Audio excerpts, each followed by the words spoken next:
We're here in Melbourne at the new HP Experience Centre, which HP claims is not a store. It's a museum slash business centre slash meeting space that is supposed to be it's a different experience to a store. The others have a store. Apple has a store. Microsoft has a store in Melbourne next week. This is for something to HP can showcase the entire company and shows what they do different to each other. And now we have Darren here from HP. He's going to give us the tour to show us what is so unique as we just described. Fantastic. Well, thank you to the HP Experience Centre, where, as aptly named, it's designed so you can experience all of what HP has to offer. So across the space, we actually have 5 dedicated meeting facilities.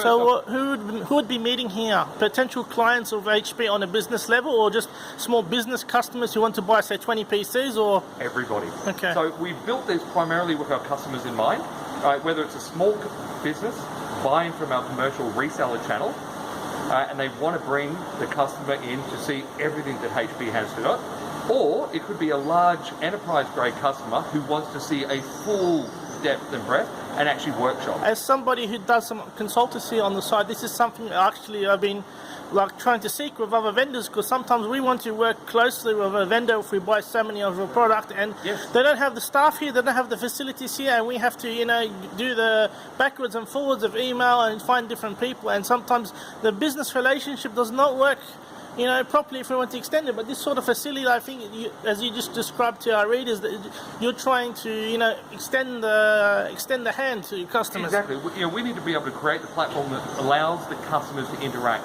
So whether someone's coming in to talk about a workstation environment or a laptop mobility, we bring in the right HP specialists to speak to them, workshop and so forth. At the moment we have some customers in our board. So speaking of specialists, we have a lovely, this looks like casual service here. Yes. So you're able to say, I want to buy this, say I'm not, but sorry, interested in service, so I can come down, sit down, you can bring a specialist here. Correct. And they can in person go through the equipment. Exactly. So obviously that is an operational server. It's not just there for show. It actually runs the entire centre.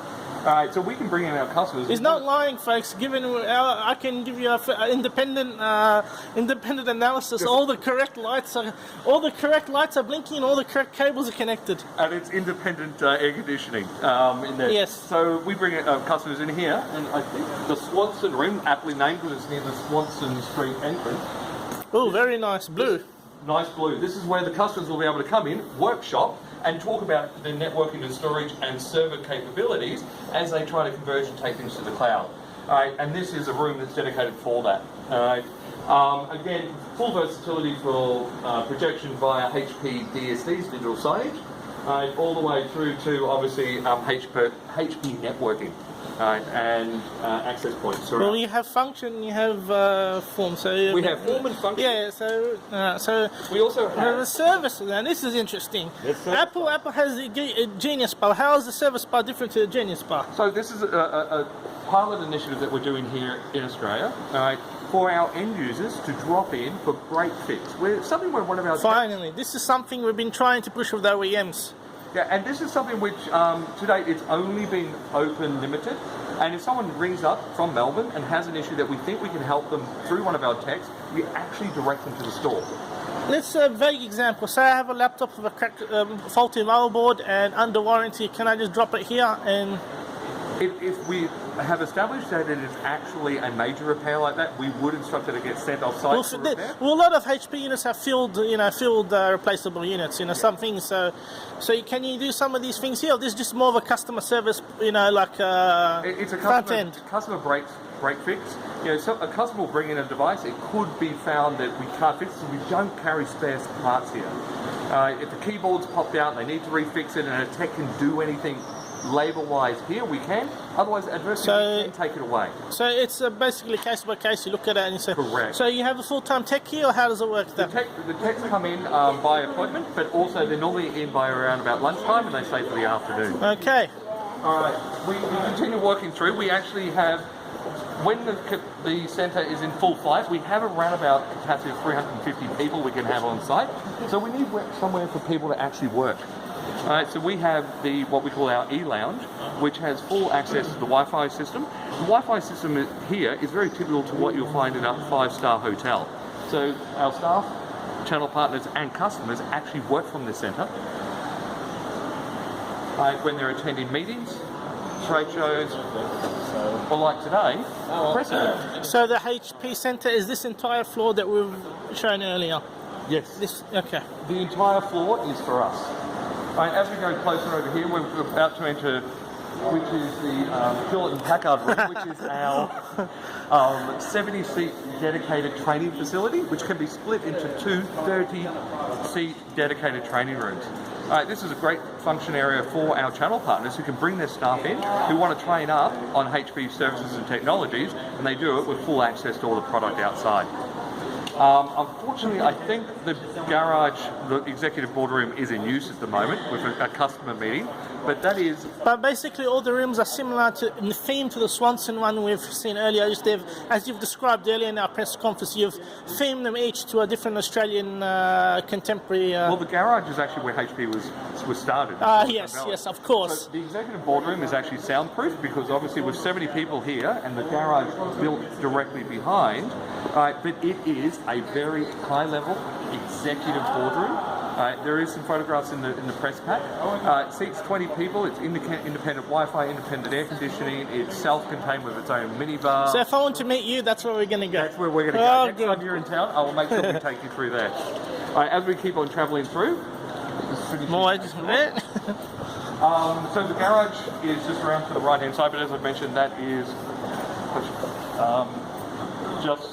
can you just let them know that I'll be 2 minutes? Sure. Our last room is the Elizabeth room. Again, aptly named because it's closest to the Elizabeth Street of Melbourne. Swanson is closest to Swanson Street. This here is a dedicated, so I just want to make sure there was no one inside. Seats another 14 people.